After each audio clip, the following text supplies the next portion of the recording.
Welcome back, everybody. Day 2. Welcome. Hi.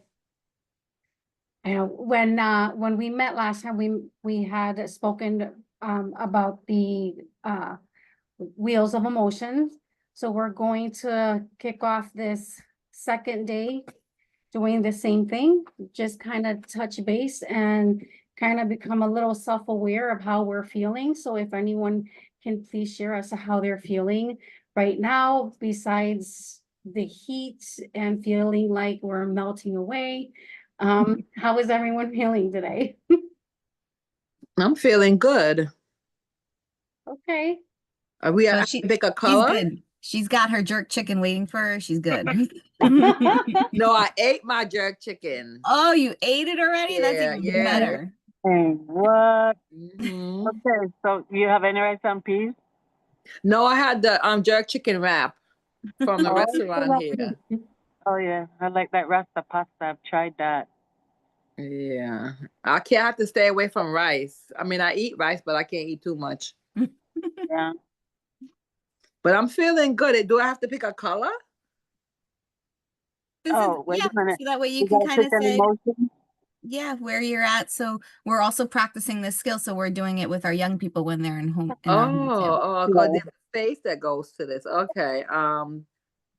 So I would say yellow then. Like, yeah, no, yeah. I'm Awesome. a green. You're green. And Lorraine, how are you feeling today? I don't want to cause any trouble because you're driving, so you gotta be safe. I'm tired. I'm trying to get energized, and I think my color would be pink. Aha. Okay, so relaxed and satisfied. So you're still pushing through. So I like that, the positivity. Awesome. I think I would say I'm feeling yellow as well. I'm light, I'm happy, life is good. It's hot, but life is good. So I'm counting my blessings. All right. I think I have kind of little of a combination where feeling happy, which is yellow, but kind of feeling a little tired, so a little grayish. But I think I think it's due to the heat, let's be honest. Does a number on all of us, right? Thank So you, everyone, for sharing. So today we're going into child development, and there's a lot of material to go through. So at any point, if we're going too fast or anything like that's going on, just stop us. And so we can pause and jump in at any time and ask questions. But we know, we're in this window of time, so we want to get as much material out there. So for this section, we'll be going over the characteristics of being emotionally supportive, nurturing, attunement, and being realistic. So was everyone able to access that podcast that was sent to you? Yeah. No, I didn't even no, I only did the self-assessment. Self-assessment. Okay. So when you get a chance, you should really listen to the podcast. Yeah. There's really good information about it, but like Doreen and Lorraine, I saw you shaking your heads. What were some of the things that stood out to you? I think a lot of things we don't think about, the intravenous things that happen in the womb with the child that has those long-term effects.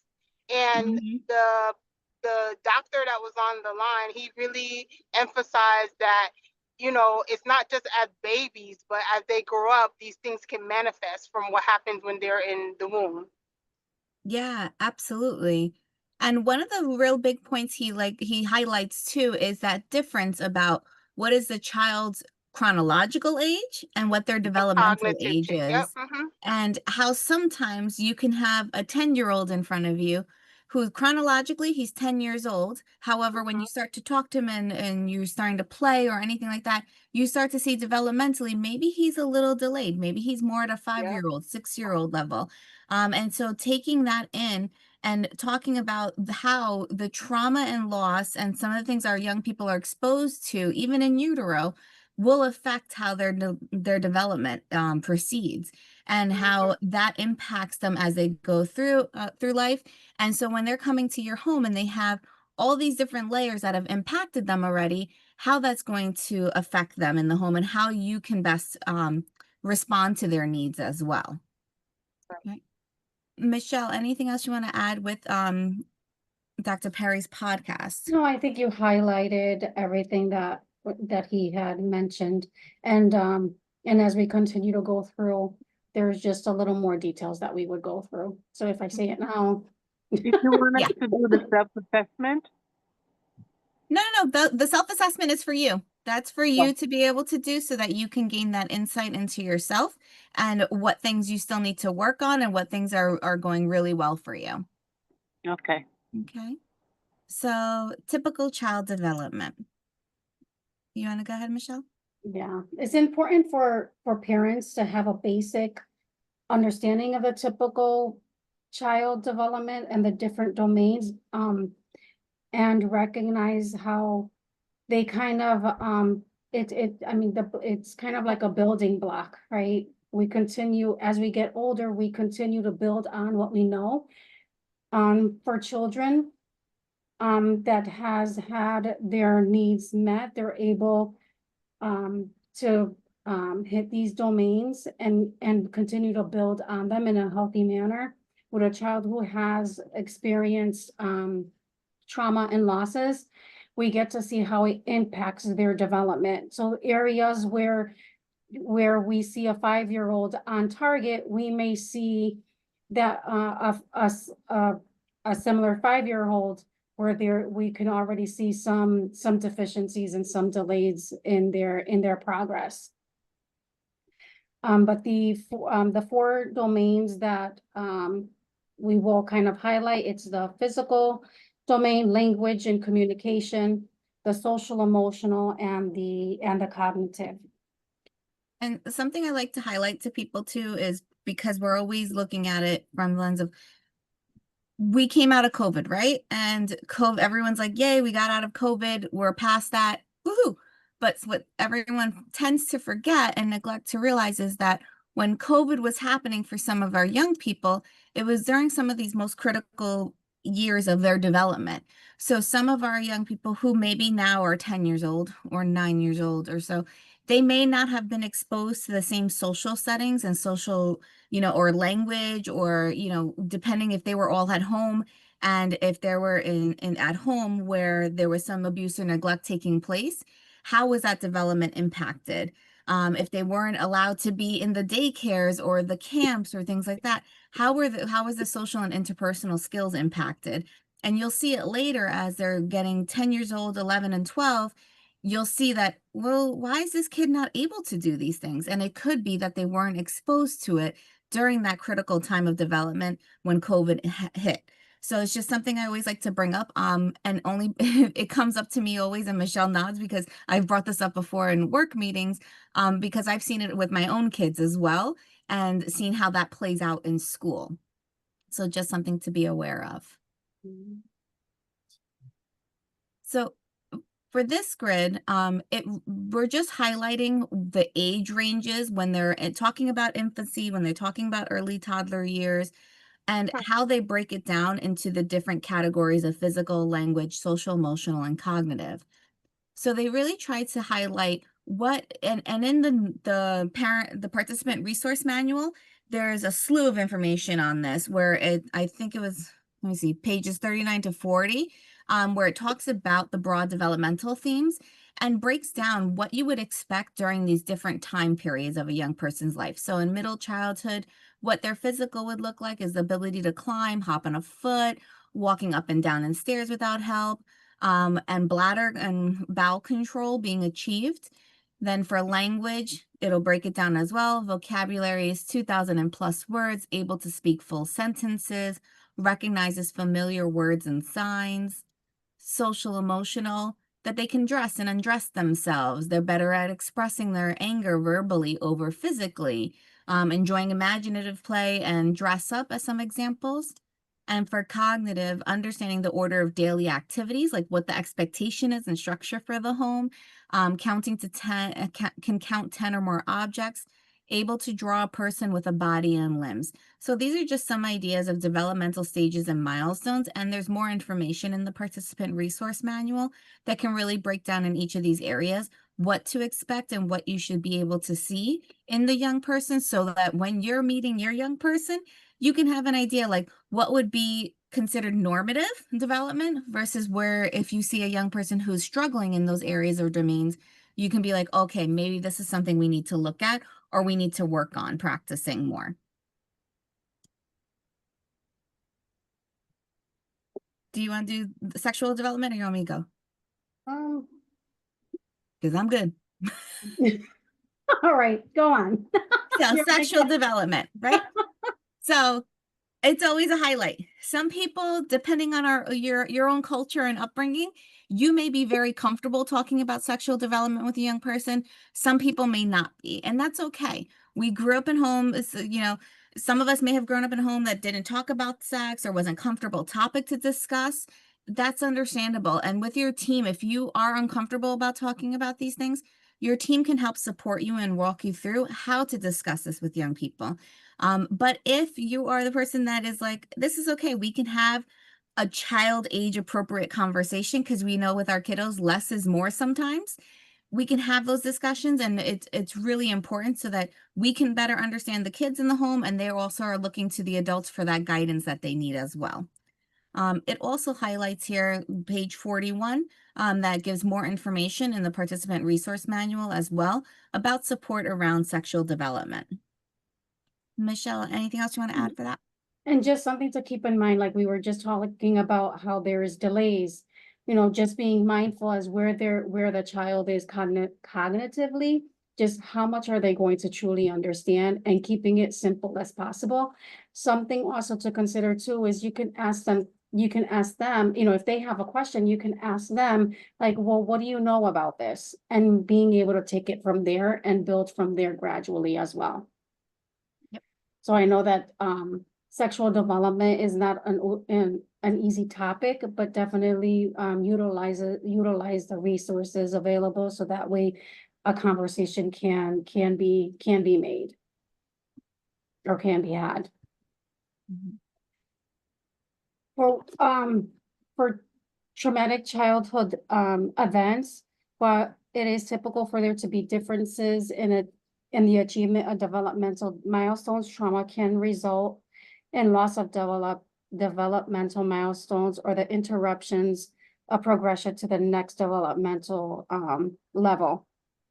A child might experience trauma such as chronic neglect, emotional, physical abuse, witness to family violence, separation from caregivers, or something as unintentional as being displaced due to event outside of their control. Each of these traumatic experiences can cause interruptions, also interruptions and delay in their developmental milestones. With all these impacts, we kind of have to step back and also recognize that these are areas as to reasons as to why these children have developmental delays. Sorry. So when we look at trauma and development, we have to look at it also, and this reflects back to what Dr. Perry was talking about in his podcast, is how does it impact their development? So when you have trauma, say for a young person during early childhood, you can see the developmental delays that can happen in each of these areas and the domains. The podcast, when he's talking about it, really speaks to how it can affect them and how our response as adults can help undo some of that. Like we may not get a young person who has severe cognitive delays, we're not going to get them back up to 100% where they're at the same level as their peers. But a lot of the work that we do with providing that nurturing and attachment with the young person and building those bonds and relationships is definitely going to do some reparative work to undo some of the neglect and trauma that they've endured. So chronological age versus developmental age, since we've been talking about that so far, right? And reflecting back on Dr. Perry's podcast. So we're going to read some descriptions and ask that you estimate the youth's age. So parent found advertisements of women in lingerie stuffed behind the child's bed. How old do you think the kid is? How old do you think the child is? 14, 15? Anyone else? I say around 12. From 12. I would No say right or wrong answer. adolescent. I say 12. The child has difficulty completing basic hygiene skills, going for days without brushing his teeth or showering. The parent repeatedly tells him to take a shower and more specifically to use soap. How old do you think the child is? Hmm. That 10? that can Nine run and the t- that. Sorry. 10, around 10? 6, Yeah, 7. 9 or 10. I think Yeah, for me that can run the gamut because we have teenagers, depending on their trauma the one history, age, yeah. they have issues not with hygiene. Mhm. Absolutely. Thank you for Yes. highlighting that because it definitely can happen depending on what they've been exposed to. Yeah. I skipped around on this, Michelle, so that way we can get through all the material tonight. All right, so the So- child was completely focused on food. Every morning, the only thing that he could think about was breakfast. He would get up in the middle of the night and eat, and even then, he could not complete his morning routine until he ate breakfast. When hungry, he could not do anything other than focus on getting food. How old do you think the child is in this domain? I think it goes back to what I said before. Yeah, they like to Because do some- depending on their trauma history and if there was not enough food in the home, they could have some Yeah. hoarding or just the need to not know when their next meal is coming from. So they're fixated on I need to eat, I need to eat. when there's food around, they want to get as much of it as possible. Mhm. Yeah. So that could be anywhere from maybe 4 or 5 years old up into teenage years. Yeah. Mm-hmm. Mhm.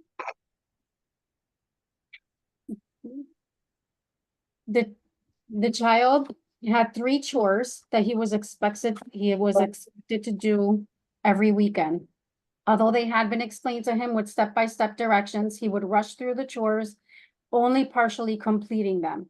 Each weekend, he would run to the parent 5 minutes after starting his chores to say that he was done. Every week, the parent had to provide specific directions for each chore. However, the child continued to not complete them.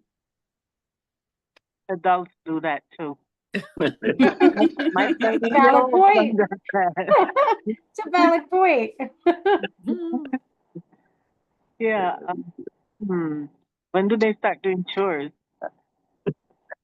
Routine chores. I would say Teenage years? adolescence. Yeah. Like adolescence to teenage years. Well, as they get it's like older, right, the routine. chores get a little more complex, but even if we Right. think about even the little ones, right? Even like at daycare, we sing that song, clean up everybody, right. everywhere. Mhm. So it starts when they were, when you're little, but Right. And then as each stage progresses, they get a little more intricate, right? It starts off with put your toys away to clean up the space and get ready. And then it goes to now make your bed. So how old do we think this kiddo is? We said adolescence. You want to pinpoint Young teenager, 13, 14.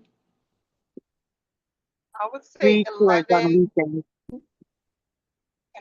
Yep. Okay. So the developmental domains we were discussing were about Randy. He's 13 years old. He's in 7th grade and much bigger than most of the kids in his class, 5'7", around 130 pounds.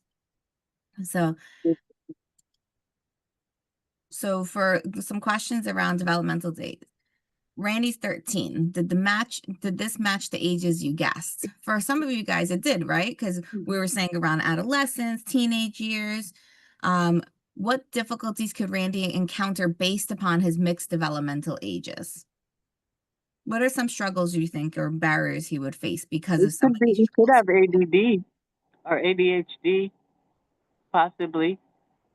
Okay, but that's a Sorry. diagnosis, right? So Yeah. that's just a diagnosis. That's giving a label to it all. But what are some of the struggles he might encounter in I his think environment? I think because of his No structure, his focus. body structure, I think people may be expecting more of him than he's able to He's ready cognitively to do. I think people may see a 5'7", 130-pound youth and be like, why can't you do this? Look, based off of his look, but not necessarily considering his cognitive level. That's really awesome to highlight because that's so true. Because that happens so often where, especially for this age range, everyone develops at different varieties, right? For young girls, they develop and hit puberty and sprout up and have these growth spurts much sooner than the boys. But then when the boys start having it happen, you see like these big young men and you're looking at them like, well, why can't you do this? But if they haven't been taught it or they haven't been exposed and it hasn't been nurtured, then how do we have that expectation? So it goes back to that characteristic at the beginning when we're discussing about setting realistic goals, right? And being attuned to what the young person needs. Or is capable of. Mm-hmm. And what challenges might the mixed developmental ages cause for the parent? Because it goes in hand. He might be feeling the pressure of everyone having these expectations put on him, or maybe not being able to fit in with his peers because he has different developmental domains. But for a parent, like what you guys were highlighting before, it could be really difficult because you may see him and say, hey, why aren't you able to do the chores in the home? Like, I'm telling you what the structure is and what the expectations are for the house, but you're not able to do them. Or if we find the food hoarding situation happening in the home, how would that impact you as well as a parent and being able to address that? Mm. Right. It So- would be concerning. But I'm sure just based on the child's history and his mental capability, something could be worked out, some kind of program where he learns how to follow instructions. Mm-hmm. You know, Maybe know. she have challenges as far as how to communicate on what to do, how to communicate it to her son or daughter or him. We're talking about him. Mm-hmm. Right. So that might be one of the challenges that she faces. I And feel that's some- something definitely. Go ahead. Sorry, Sam. I feel sometimes if you just take the young person and do the chore with them a couple times and just be by their side and do it. Say, listen, all right. Like I had a young man that made me some eggs one time. I was sick, and the kid in the group home said, Sam, I'm gonna make you some eggs. And when he made it, it was full of butter. And it was just like, I was like, wow, why is this like this? So the next week I told him, I said, Joe, come and watch me the way I make my eggs. And I put a little bit of butter. He goes, that's all the butter you're gonna put? I said, yes, just not so it just don't stick to the pan. And I showed him, but I didn't tell him that he did a bad job on his eggs. And he was like, wow, that's cool. I'm gonna try it that way. So sometimes if we just do the chore with them a couple times, Yeah. and then they don't do it, then you say, listen, I just did it with you a couple times. Is it a reason maybe you can't do it like I do it?